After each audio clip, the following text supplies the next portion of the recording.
41 ordinance factories का प्रिय साथियों, आज सितंबर 19 तारीख है। केंद्र सरकार कर्मचारी का ट्रेड यूनियन इतिहास में 19 सितंबर एक ऐतिहासिक दिन है। इसी 19 सितंबर 1968 में केंद्र सरकार कर्मचारी का अधिकार के लिए, केंद्र सरकार कर्मचारी का बेनिफिट्स के लिए 17 हमारा साथी उनका लाइफ सैक्रिफाइस किया। एक दिन का हड़ताल था 1968 में। सरकार का, उस समय का सरकार का मजदूर विरोध पॉलिसी का खिलाफ में 17 कॉमरेड्स, 17 कॉमरेड्स उनका लाइफ सैक्रिफाइस किया। हजारों कर्मचारी विक्टिमाइजेशन फेस किया उस एक दिन का हड़ताल में पार्टिसिपेट किया करके। उस समय का 6 लाख डिफेंस सिविलियन कर्मचारी था। All India defence employees federation का नेतृत्व में उस हड़ताल में 6 लाख डिफेंस कर्मचारी भी शामिल था। लेकिन उस हड़ताल का बाद, आफ्टर दैट स्ट्राइक, आज अब उस स्ट्राइक का अलावा एआईडीएफ के नेतृत्व में डिफेंस कर्मचारी ने कितना हड़ताल किया। उस सभी हड़ताल आंदोलन का वजह से आज हम लोग कितना बेनिफिट्स एंजॉय कर रहा है, वो सब उस आंदोलन का वजह से मिला। लेकिन आज केंद्र सरकार, मोदी साहब का बीजेपी सरकार हम लोग का सभी अधिकार विड्रॉ कर रहा है। एक एक अधिकार छीन रहा है। हम लोग सब डिफेंस कर्मचारी, ऑर्डिनेंस फैक्ट्री कर्मचारी, आज का दिन केंद्र सरकार कर्मचारी है, डिफेंस सिविलियन कर्मचारी है। लेकिन अगले साल हम लोग का स्टेटस क्या होगा आप सबको मालूम है। साथियों, 20 साल का लड़ाई है। कॉर्पोरेटाइजेशन एक दिन का मुद्दा नहीं है। ये 20 साल से चल रहा है, 2000 से चल रहा है। कितना कमिटी ने सिफारिश किया ऑर्डिनेंस फैक्ट्रीज को कॉर्पोरेटाइज करो करके। सबसे पहले आया टीके नायर कमिटी, उसका बाद आया विजय केलकर कमिटी, रामनपुरी कमिटी, अभी लेटेस्ट है शेखावत कमिटी। ये सभी कमिटी का रिपोर्ट है ऑर्डिनेंस फैक्ट्रीज को कॉर्पोरेटाइज करो। क्यों कॉर्पोरेटाइज करना है, किस लिए कॉर्पोरेटाइज करना है, कॉर्पोरेटाइज करने में क्या फायदा मिलेगा, वो सब और रिपोर्ट्स में नहीं है। कॉर्पोरेटाइज करो, उद्देश्य क्या है? तब तक सरकार का कंट्रोल में ऑर्डिनेंस फैक्ट्रीज है, उसको प्राइवेटाइज नहीं कर सकता, उसको सेल नहीं कर सकता। लेकिन एक दफा उसको पब्लिक सेक्टर में कन्वर्ट करने के बाद, कॉर्पोरेटाइजेशन करने के बाद, फिर बेचने का काम बहुत इजी है, बहुत आसान। इसीलिए ये सभी कमेटी का रिपोर्ट है कॉर्पोरेटाइज करो। लेकिन 4 डिफेंस मिनिस्टर, 4 रक्षा मंत्री ये रिपोर्ट को पूरा रिजेक्ट किया। हम लोग ने उस रिपोर्ट्स के खिलाफ में लगातार आंदोलन किया। सरकार का सामने विचार रखा है विस्तार में, विदाउट लॉजिक्स। ऑर्डिनेंस फैक्ट्रीज को कॉर्पोरेटाइज करने में हमारा देश का सुरक्षा का क्या नुकसान होगा, हमारा डिफेंस प्रिपेयर्डनेस को क्या नुकसान होगा, वो सब उस समय का सरकार का सामने विस्तार में रखा है। इसलिए जॉर्ज फर्नांडिस साहब ने सबसे पहले नायर कमेटी का सिफारिश को रिजेक्ट किया। ये लागू करने का लायक नहीं है, जॉर्ज साहब का डिसीजन है। हमको राइटिंग में लिख के दिया, written agreement, ordinance factories would not be corporatised.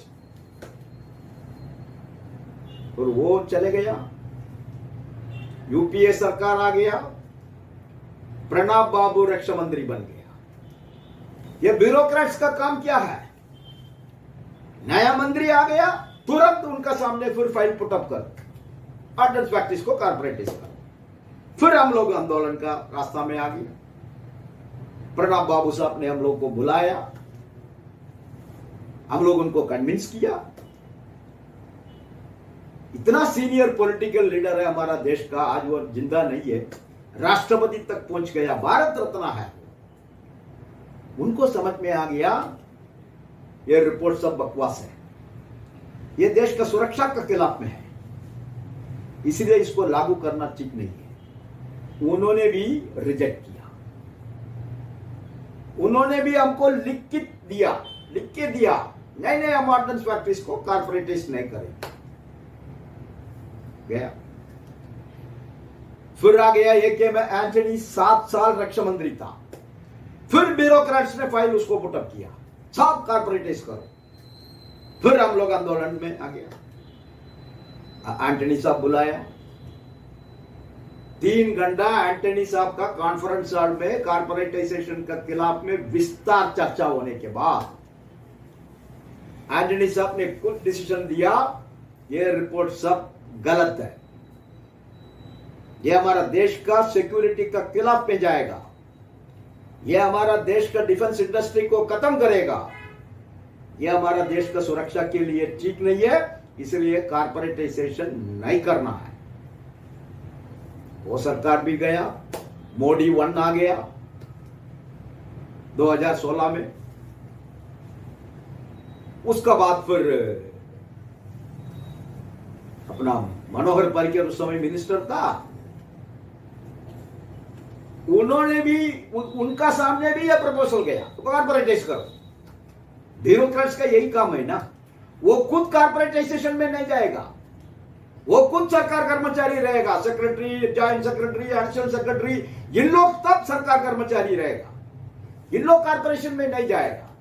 लेकिन हम लोग को कॉर्पोरेटाइज करने के लिए फिर दोबारा फाइल पुटअप करो। अब मनोहर पर्रिकर जी का सामने भी फिर हम लोग ने बताया पूरा, वो भी वेल क्वालिफाइड इंजीनियर है, उनको भी समझ में आ गया इसका पीछे कॉर्पोरेट्स का हाथ है, इसीलिए इसको मंजूर नहीं करना, इसको एक्सेप्ट नहीं करना। उन्होंने भी विरोध कर दिया। ठीक है, 4 मिनिस्टर विरोध किया, वो अलग चीज है, लेकिन देश का पार्लियामेंट का अंदर सरकार ने बोला हम ऑर्डिनेंस फैक्ट्रीज को कॉर्पोरेटाइज नहीं करेंगे। इसका अलावा पार्लियामेंट्री स्टैंडिंग कमेटी का सामने उस समय का सेक्रेटरी डीपी ने बताया ऑर्डिनेंस फैक्ट्रीज को कॉर्पोरेटाइज करेगा तो ऑर्डिनेंस फैक्ट्री सत्यानाश हो जाएगा। कारण ऑर्डिनेंस फैक्ट्री एक कमर्शियल इंडस्ट्री नहीं होगा, ऑर्डिनेंस फैक्ट्री देश का सुरक्षा के लिए है। इतना संभव विकास इस देश में ऑर्डिनेंस फैक्ट्रीज का कॉर्पोरेटाइजेशन के बारे में पिछले 20 साल हो चुका, लेकिन अचानक 16 मई 2020 में पूरा देश कोविड का महामारी में था, पूरा देश लॉकडाउन में है, हम सभी लोग घर छोड़ के किधर बाहर नहीं जा सकता। ऐसा परिस्थिति में कोविड-19 रिलीफ पैकेज का नाम पर फाइनेंस मिनिस्टर आके टीवी चैनल्स का सामने उन्होंने अनाउंस कर दिया, सरकार ने निर्णय ले लिया ordnance factory will be corporatised. तो ये 4 अग्रीमेंट का मतलब क्या है? आपने खुद पार्लियामेंट में स्टेटमेंट दिया, उसका मतलब क्या है? आपको पार्लियामेंट स्टैंडिंग कमेटी के सामने बताया ऑर्डिनेंस फैक्ट्रीज को कॉर्पोरेटाइज करना देश का हित के लिए ठीक नहीं है, वो स्टेटमेंट्स को कोई वैल्यू नहीं है। लेकिन इस सरकार तो ऐसा ही है, वो किसी को सुनता नहीं है, किसी से बात नहीं करेगा। वो क्या सोचता है, एक ऑफिस में रिमोट कंट्रोल है, उस ऑफिस से क्या डायरेक्शन आ रहा है उसको एनालाइज भी मत करो, उसको सीधा इंप्लीमेंट करो। ऐसा ही ये सरकार चल रहा है। अभी सब बेच रहा है ना, क्या बचा इस देश में? देश का आजादी के बाद इस देश का जनता कितना वेल्थ क्रिएट किया, कितना पब्लिक सेक्टर क्रिएट किया टैक्स पेयर्स का मनी में। आफ्टर ऑल किसी कारपोरेट हाउसेस का पैसा नहीं है, ये सब इस देश का टैक्स पेयर्स का पैसा है ना। उस पैसा से ये सब बनाया। LIC कौन बनाया? रेलवे कौन बनाया? डिफेंस कौन बनाया? टेलीफोन कौन बनाया? एयर इंडिया किसका है? एयरपोर्ट किसका है? BPCL किसका है?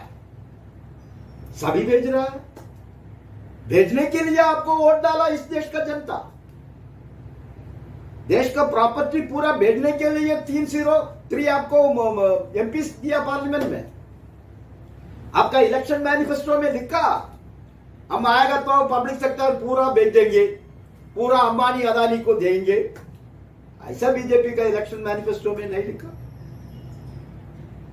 लेकिन आप पार्लियामेंट में मेजॉरिटी है करके आप कोई भी डिसीजन करेगा। अब रेलवे को भेज रहा है। अब LIC कोई पब्लिक सेक्टर कंपनी नहीं है।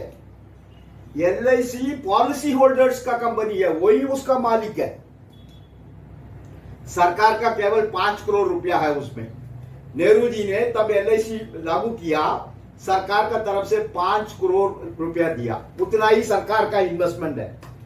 बाकी आज लाखों करोड़ रुपया LIC का पास है, वो सब पॉलिसी होल्डर्स का पैसा है। आप उसको भेज रहा है। तिरुवनंतपुरम एयरपोर्ट आपने स्टेट गवर्नमेंट बोल रहा, केरला स्टेट गवर्नमेंट बोल रहा हमारा पास दे दो। हम अदानी आपको कितना पैसा दे रहा है उतना पैसा हम आपको देंगे, एयरपोर्ट हमारा पास दे दो। उधर का मुख्यमंत्री पिनराई विजयन साहब ने बोला हमको दे दो, वही पैसा हम देंगे, लेकिन तुमको नहीं देंगे। हम केरला का जनता को उस एयरपोर्ट नहीं देंगे, हम अदानी को देंगे। ऐसा ऑर्डिनेंस फैक्ट्रीज को भी भेजने का चक्कर में। क्यों? 1 लाख करोड़ रुपीस, 1 लाख करोड़ प्रॉपर्टी है, असेट है। 65,000 एकड़ जमीन है। ये जमीन कौन दिया? ये क्या अंबानी अदानी दिया उसको वापस देने के लिए? स्टेट गवर्नमेंट ने दिया, नहीं तो किसान ने दिया। अब मैडम इंदिरा गांधी मेडक का MP बन गया, उस समय का यूनाइटेड आंध्र प्रदेश का, अभी तेलंगाना में है। मेडक का MP बन गया, वो सोचा हम इधर एक फैक्ट्री लागू करेंगे। मैडम गया यदुमैलारम विलेज, उधर का किसान को बुलाया, उनसे बात किया, आप हमको जमीन दे दो, हम आपको फैक्ट्री देंगे। जनता बोला यस, हमारा जमीन आपको देंगे, आप हमको फैक्ट्री दे दो। फैक्ट्री दिया। उस डिस्ट्रिक्ट का पूरा डेवलपमेंट का कारण ऑर्डिनेंस फैक्ट्री मेडक है। फिर मैडम गांधी गया ordinance factory Badmal, Bolangir, Orissa, backward district, उधर का किसान को बुलाया, बोला आप हमको जमीन दे दो, हम आपको फैक्ट्री देंगे, वो भी देश का सुरक्षा का फैक्ट्री। अब बड़मल में उस ऑर्डिनेंस फैक्ट्रीज का कंपाउंड में अभी एक विलेज नहीं है, 5-6 गांव उस फैक्ट्रीज के लिए जमीन दिया। आज आप उस फैक्ट्रीज को कारपोरेटाइज करके कॉर्पोरेट हाउसेस को देंगे, उधर का किसान आपको नहीं पूछेगा हम जमीन दिया ऑर्डिनेंस फैक्ट्री बनाने का, तुम अंबानी अदानी को दे रहा है तो हमारा जमीन हमको वापस दे दो। वो बोलने का पूरा अधिकार उसको है। इसलिए साथियों, ये इतना ऑर्डिनरी इश्यू नहीं है। ये केवल ऑर्डिनेंस फैक्ट्री कर्मचारी का विषय नहीं है, इस देश का जनता का सवाल है, जनता का विषय है, इस देश का सुरक्षा का इश्यू है। इसीलिए ऑर्डिनेंस फैक्ट्रीज का कर्मचारी, उनका फेडरेशन, उनका ट्रेड यूनियंस, छोटा यूनियन, बड़ा यूनियन, सभी लोग मिलके ऑर्डिनेंस फैक्ट्रीज को कैसे भी बचाना पड़ेगा करके आज आंदोलन का रास्ता में है, अनिश्चितकाल हड़ताल का तैयारी में है। मुझे मालूम है, कारण हमको रिपोर्ट है पूरा हिंदुस्तान से। हमारा साथी लोग पूरा हिंदुस्तान में सभी पॉलिटिकल लीडर्स का पास गया, एमपी एमएलए का पास गया, उनको अपील किया, हमको सपोर्ट करिए, ऑर्डिनेंस फैक्ट्रीज को बचाना है। ऑर्डिनेंस फैक्ट्रीज देश का सुरक्षा के लिए है। ऑर्डिनेंस फैक्ट्री किसी कारपोरेट हाउसेस को प्रॉफिट मिल करके देने के लिए नहीं है। अभी पॉलिटिकल पार्टीज भी धीरे धीरे प्रधानमंत्री को चिट्ठी लिखना शुरू किया, कुछ एमपी लोग भी चिट्ठी लिखा है। एक एमपी, सीपीआई का एमपी कल राज्यसभा में कॉमरेड बिनोय विश्वम इस सवाल को रेज किया। उन्होंने सरकार को स्पष्ट बोला, इस देश का जनता, इस देश का वर्कर, इस देश तुम्हारा इस कारपोरेटाइजेशन का डिसीजन को रिजेक्ट कर रहा है, हम इसका खिलाफ में है। बोला आप, हमारा सभी साथी लोग अभी तीनों फेडरेशंस का आदेश का अनुसार आप meet the public, reach the public program में है। जनता का दस्तखत लहरा है प्रधानमंत्री का मेमोरेंडम में। तो आज ऐसा परिस्थिति में सरकार देख रहा है ये ऑर्डिनेंस फैक्ट्री कर्मचारी हमको छोड़ेगा नहीं। सो इस स्ट्राइक को कैसे टैकल करेंगे? सबसे पहले इन्होंने क्या स्ट्रैटेजी डिसाइड किया? रिटायर्ड, पहले हमको डिक्लेयर किया तुम पब्लिक यूटिलिटी सर्विस है। हमारा क्या पब्लिक यूटिलिटी है? हम क्या रेलवे है, हम क्या डिफेंस है, हम क्या इलेक्ट्रिसिटी है, हम क्या वाटर सप्लाई है? पब्लिक का हमारा पास क्या संबंध है? कोई एक पब्लिक ऑर्डिनेंस फैक्ट्री का अंदर जा सकता है? फिर भी हमको डिक्लेयर किया पब्लिक यूटिलिटी सर्विस, ठीक है, मिनिमम 6 हफ्ते का नोटिस देना है, हम 9 हफ्ते का नोटिस दिया, तुमको रखो। यस्मा के लिए प्रयास कर रहा है, वो भी नहीं हो रहा। फिर क्या किया? रिटायर्ड आर्मी ऑफिसर्स को बुलाया, बाबा तुम लोग आर्मी में था, ऑर्डिनेंस फैक्ट्रीज का इक्विपमेंट्स तुम लोग ने उसको यूज किया, उसका खिलाफ में लिखो तुम। ऑर्डिनेंस फैक्ट्री का तोप ठीक नहीं है, ऑर्डिनेंस फैक्ट्री का टैंक ठीक नहीं है, ऑर्डिनेंस फैक्ट्री का यूनिफॉर्म ठीक नहीं है, ऑर्डिनेंस फैक्ट्री का पैराशूट ठीक नहीं है, लिखो। बिना कोई एविडेंस, बिना कोई डॉक्यूमेंट, लिखो। सभी पत्रकार को बोल दिया, पत्रकार का मालिक को बोल दिया, ऑर्डिनेंस फैक्ट्री के खिलाफ में कोई भी रिटायर्ड आर्मी ऑफिसर कोई आर्टिकल लिखेगा तो उसको पब्लिश करो। अब वो स्टार्ट हो गया ऑर्डिनेंस फैक्ट्रीज के खिलाफ में। ये रिटायर्ड आर्मी जनरल्स रिटायरमेंट का बाद सब प्राइवेट कंपनी का पेरोल में है। अभी उसको बोल दिया तुम लिखो आर्टिकल, लिख दिया। उन्होंने लिखता है, हम लोग भी उसको काउंटर देता है। अब बड़ा बड़ा पेपर हम लोग का आर्टिकल्स पब्लिश नहीं करता, लेकिन हमको तो सोशल मीडिया है, फेसबुक है, व्हाट्सएप है, ट्विटर है, हमारा कॉमरेड्स है, आर्टिकल्स पूरा पब्लिक का सामने रीच करने का प्रयास में है। आज एक जनरल आ गया तमिलनाडु में, लेफ्टिनेंट जनरल पीआर शंकर, लिख दिया ऑर्डिनेंस फैक्ट्रीज के खिलाफ में बहुत बड़ा आर्टिकल इंडियन एक्सप्रेस में। फिर लिखा है ये ऑर्डिनेंस फैक्ट्री कर्मचारी तो हड़ताल कर रहा है कारपोरेटाइजेशन के खिलाफ में, उसके पॉलिटिकल पार्टीज का हाथ है। अरे कौन सा पॉलिटिकल पार्टी हमारा पीछे है? हम तो सरकार कर्मचारी, डिफेंस कर्मचारी, ऑर्डिनेंस फैक्ट्रीज को बचाने का स्ट्रगल में है। पॉलिटिकल पार्टीज कौन सा पार्टी है हमारा पीछे? वो भी ठीक है, पॉलिटिकल पार्टीज के बारे में बोल दिया। उसका बाद फिर उसका आर्टिकल में लिख रहा है चाइना का भी हाथ है इस हड़ताल में। चाइना किधर से आया बाबा इस हड़ताल में? तुम कुछ भी लिख के चले जाएगा। हमने नोटिस इश्यू किया, हमारा अध्यक्ष साहब से बातचीत किया, हमारा सीनियर लॉयर है चेन्नई का, उनसे कंसल्ट किया। अभी उसको लॉयर नोटिस चले गया, माफी मांगना है, नहीं तो तुम एविडेंस दे। इस हड़ताल का पीछे चाइनीज का हाथ है करके तुम एविडेंस दे। तुम्हारा पास कोई एविडेंस नहीं है, तुम ऐसा ही तुम्हारा बॉसेस को सेटिस्फाई करने के लिए आर्टिकल लिखा, फिर पब्लिक का सामने तुमको माफी मांगना पड़ेगा। अभी नोटिस गया, माफी नहीं मांगेगा तो फिर कोर्ट में आना पड़ेगा, छोड़ेगा। अभी वो नोटिस जाने के बाद साथियों, अभी कोई रिटायर्ड जनरल का आर्टिकल हमने नहीं देखा, समझ में आ गया, लिखेगा तो फिर हमको वापस कुछ मिलेगा। अभी सरकार क्या कर रहा है, उसको छोड़ दिया, कारण वो सोचा ये 5-6 आर्मी जनरल लिखने के बाद भी कुछ हो रहा नहीं है, इसको छोड़। रिटायर्ड चीफ लेबर कमिश्नर को बुलाया, मिस्टर राजन वर्मा को। वो पिछले साल हमारा कंसिलिएशन का चेयरमैन था, उस समय वो सीएलसी था, उसको बुलाया। अरे तुम एक आर्टिकल लिखो, कॉर्पोरेशन में कर्मचारी को क्या क्या फायदा मिलेगा, बीएसएनएल कैसे कॉर्पोरेशन हुआ, मिंट कैसे कॉर्पोरेशन हुआ, उधर का कर्मचारी को कितना बेनिफिट्स मिल रहा है, तुम एक आर्टिकल लिखो। तुम्हारा आर्टिकल को सुन के, कारण तुम लेबर कमिश्नर है, तुम लेबर वेलफेयर ऑफिसर है, तुम्हारा आर्टिकल सुनने के बाद ऑर्डिनेंस फैक्ट्री का 80,000 कर्मचारी कॉर्पोरेशन का फेवर में आएगा, तुम लिखो। अब उन्होंने भी लिख दिया, आपको टाइम बाउंड प्रमोशन मिलेगा, आपका पेंशन, क्या पेंशन, हमारा 60% कर्मचारी आज पेंशन किधर है? 2004 का बात तो आया सरकार में, उसका पेंशन किधर है? फिर क्या पेंशन तुम प्रोटेक्ट करेगा? पुराना पेंशन, उसके लिए तुम क्या नया कानून बनेगा? तो कानून ऑलरेडी है सीसीएस पेंशन रूल में, क्या तुम प्रोटेक्ट करेगा?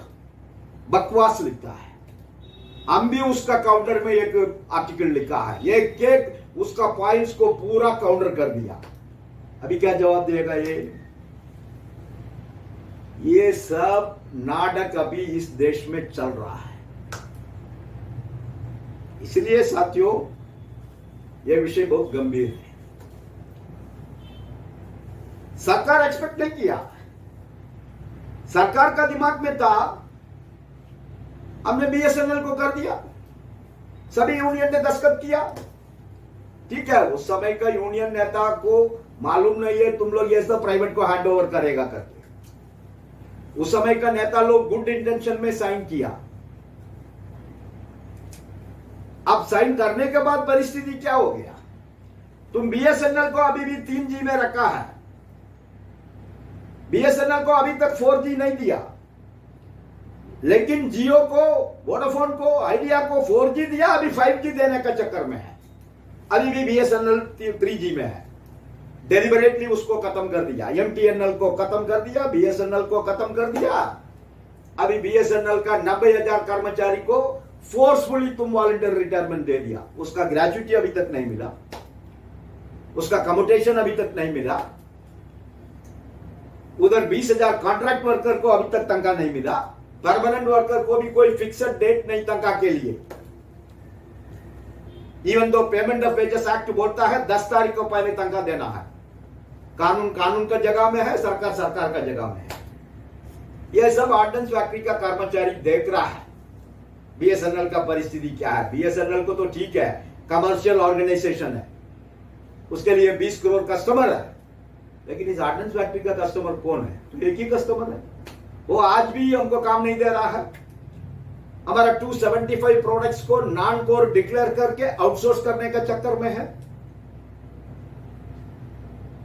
सरकार के अंदर रहने के बाद भी यह परिस्थिति है। अब सरकार से बाहर निकाल के हमको पब्लिक सेक्टर बनेगा, फिर तुम उसको प्राइवेटाइज करेगा, भविष्य क्या है? इसलिए ऑर्डिनेंस फैक्ट्रीज का कर्मचारी इसमें 100% कन्विंस्ड है ये सरकार का बहुत बुरा डिसीजन है, गलत डिसीजन। लेकिन ये केवल क्या ऑर्डिनेंस फैक्ट्री का कर्मचारी का सर्विस का विषय है? नहीं साथियों, ये हमारा देश का सुरक्षा का सवाल है। आज ऑर्डिनेंस फैक्ट्रीज है, इसलिए आर्मी को एक आत्मविश्वास है, हमारे लिए ऑर्डिनेंस फैक्ट्रीज है। हम कभी भी उसको बोलेगा हमको इतना माल चाहिए, इतना तोप चाहिए, इतना अम्युनिशन चाहिए, इतना यूनिफॉर्म चाहिए, इतना पैराशूट चाहिए, देने के लिए ऑर्डिनेंस फैक्ट्री तैयार है। उसका पास इंफ्रास्ट्रक्चर है, उसका पास प्लांट एंड मशीनरी है, उसका पास टेक्नोलॉजी है, उसका पास कमिटेड वर्कफोर्स है। लेकिन एक दफा ऑर्डिनेंस फैक्ट्री खत्म होने के बाद आर्मी क्या अंबानी का दरवाजे में जाएगा, अदानी का दरवाजे का पीछे जाएगा, कटोरी लेके जाएगा? इसलिए ये देश का सुरक्षा का सवाल है, ये देश का डिफेंस प्रिपेयर्डनेस का सवाल है, केवल ऑर्डिनेंस फैक्ट्री कर्मचारी का सर्विस कंडीशन का सवाल नहीं है। वो तो है, हम आया सरकार कर्मचारी करके, हम आया डिफेंस सिविलियन एम्प्लॉय करके, हमारा अपॉइंटमेंट ऑर्डर में लिखा है आप डिफेंस सिविलियन एम्प्लॉय है, तो बदल करने का आपको कोई अधिकार नहीं है, वो फाइट अलग है। लेकिन ये फाइट इंपॉर्टेंट है, कारण ये देश का सुरक्षा का सवाल है, हमारा देश का डिफेंस प्रिपेयर्डनेस का सवाल है। इसीलिए तीनों महासंघ ने ये केवल ट्रेड यूनियन एक्शन का सीमा में इसको नहीं रखा, उसको बाहर आके इसको एक जनता का मूवमेंट, आम जनता का मूवमेंट करके तीनों फेडरेशन ने अभी उस तैयारी में है। इसीलिए हमारा साथी लोग पूरा हिंदुस्तान में जनता का पास जा रहा है, जनता को अप्रोच कर रहा है। अभी जनता को भी धीरे धीरे समझ में आ रहा है ये सरकार बेचने वाला सरकार है, ये सरकार एम्प्लॉयमेंट जनरेट करने वाला सरकार नहीं है, ये सरकार ओबीसी एससी एसटी का खिलाफ में का सरकार है, ये सरकार विकलांग का खिलाफ का सरकार है। कारण ये सब आरक्षण केवल सरकार में रहेगा, एक दफा ये अंबानी अदानी का हाथ में चले जाएगा, एम्प्लॉयमेंट किधर से मिलेगा? ऑलरेडी फिक्स्ड टर्म एम्प्लॉयमेंट कानून में लेके आ चुका है, कोई परमानेंट नौकरी किसी को भी नहीं मिलेगा। योगी आदित्यनाथ ने यूपी में बताया, तुम सब एग्जामिनेशन वगैरह पास करने के बाद 5 साल तुम ऐसे कैजुअल वर्कर रहेगा, 5 years you will be contract worker in government.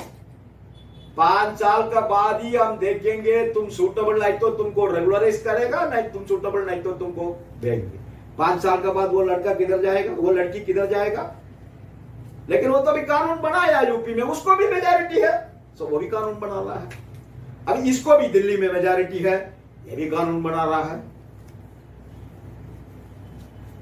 इसलिए ये तो आंदोलन है डिफेंस कर्मचारी का, 12 अक्टूबर से तो अनिश्चितकाल हड़ताल का तैयारी है। ये केवल ऑर्डिनेंस फैक्ट्री कर्मचारी का डिमांड का ऊपर का सवाल नहीं है, उसके लिए आंदोलन नहीं है। इस ऑर्गेनाइजेशन को बचाना है, ये 219 साल का ऑर्गेनाइजेशन है, हमारा देश का सबसे पुराना मैन्युफैक्चरिंग इंडस्ट्री है। देश का आजादी का समय 16 फैक्ट्री था, आज 41 तक है। मोदी जी का सरकार एक सिंगल फैक्ट्री भी क्रिएट नहीं किया इस 6-7 साल से। कितना फैक्ट्री स्टार्ट किया? बेच रहा है, सब बेच रहा है। अभी ऑर्डिनेंस फैक्ट्रीज को भी बेचने का चक्कर में है। नहीं छोड़ना साथी, नहीं छोड़ना, संघर्ष करना है, लड़ाई करना है। अभी हम लोग का इस आंदोलन में पब्लिक सपोर्ट ज्यादा मिल रहा है, रिटायर्ड कर्मचारी लोग आ रहा है हमको समर्थन करने के लिए। इवन रिटायर्ड 80 उम्र का भी एक ऑफिसर हमको अमेरिका से फोन किया, आपका आंदोलन का हम लोग का पूरा समर्थन है, क्या सपोर्ट हम लोग का तरफ से करना है हम लोग करेंगे करके। सो सिचुएशन बदल हो रहा है, we are garnering more and more support, people are coming towards us, people want to join our movement. हमारा मूवमेंट में ज्वाइन करने का इच्छा में है देश का जनता। इसलिए बी मोटिवेटेड, बी प्रिपेयर्ड, तैयार रहिए, अंतिम तक फाइट करेंगे। हम लोग का जीवन में, हम लोग का इस शरीर में लास्ट ड्रॉप का तो खून रहने का समय तक ऑर्डिनेंस फैक्ट्रीज को बचाने का आंदोलन तो चलेगा। हम तो जीत गया 4 दफा, इस 20 साल में 4 दफा हमने कॉर्पोरेटाइजेशन के खिलाफ में फाइट किया, हम लोग सब मिलके जीत गया ना, कॉर्पोरेटाइज नहीं किया। अभी तो मोदी जी कर रहा है, उनका पास तो मेजॉरिटी है पार्लियामेंट में, हम कुछ भी करेगा, हम अकेला एक आदमी भाषण बोलेगा, इस देश का 135 करोड़ का ऊपर पॉपुलेशन, उसको सुनना पड़ेगा, उसको इंप्लीमेंट करना पड़ेगा। ये परिस्थिति ज्यादा दिन नहीं चलेगा। मोमेंटम क्रिएट हो रहा है इस देश में, पब्लिक का आक्रोश बढ़ रहा है, बेरोजगार इस देश में, अनएम्प्लॉयमेंट बढ़ रहा है, नौजवान लोग को किसी को भी नौकरी मिलने का कोई सिचुएशन नहीं है। रेलवेज में, डिफेंस में किधर किधर एम्प्लॉयमेंट करने का एडवर्टाइजमेंट किया, एप्लीकेशन हुआ, एग्जाम हुआ, सब बंद। वैकेंसीज अबॉलिश कर रहा है, रेलवे में अबॉलिश किया, डिफेंस में अबॉलिश कर रहा है और अबॉलिश करने का चक्कर में है। कितना दिन इस देश का जनता ये सब टॉलरेट करेगा? कितना दिन एक 4-5 कॉर्पोरेट आदमी के लिए तुम सरकार चलेगा? इस देश का जनता का शक्ति बहुत ज्यादा है। अंबानी अदानी का पास पैसा रहेगा, वो लूट का पैसा रहेगा, लेकिन इस देश का जनता आपको छोड़ेगा नहीं। इस देश का जनता संघर्ष करेगा, इस देश का जनता फाइट करेंगे। ऑर्डिनेंस फैक्ट्रीज कर्मचारी का हित में, सपोर्ट में इस देश का जनता भी आएगा। उसके लिए देश का जनता तैयार हो रहा है। इसलिए साथियों, आप लोग के सामने हमारा अपील है, और ज्यादा दिन बाकी नहीं है हम लोग का अनिश्चितकाल हड़ताल का। तैयार करिए, जोर से तैयार करिए। Let the preparations be intensified. पूरा एम्प्लॉइज को एक ही मंच पर लेके आइए, पूरा ऑर्गेनाइजेशन को एक ही मंच पर लेके आइए। आपका फैक्ट्रीज का आजू बाजू में कितना पब्लिक है, आम आदमी है, व्यापारी लोग है, सबका सपोर्ट के लिए आप प्रयास करिए। सपोर्ट मिल रहा है, हम नहीं है, हमारा फैमिली मेंबर्स को भी इन्वॉल्व करना है, सभी को इन्वॉल्व करना है। ऐसा हम लोग एक स्ट्रैटेजी बना के आगे हमारा प्लानिंग करेगा तो this will become a national movement. साथियों,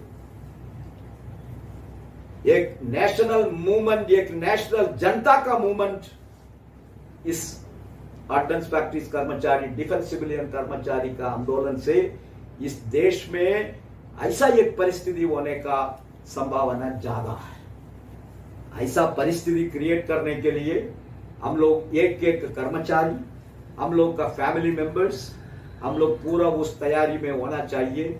मुझे पूरा विश्वास है, आप सबका सपोर्ट लेके, आप सबका कोऑपरेशन लेके, ये तीनों फेडरेशन तो लीड कर रहा है आंदोलन, इस एजिटेशन। मुझे पूरा विश्वास है अल्टीमेटली सरकार नीचे आके आप लोग को सुनना पड़ेगा, कारपोरेटाइजेशन को विड्रॉ करना पड़ेगा, तब तक यह आंदोलन चलेगा। धन्यवाद। लाल सलाम।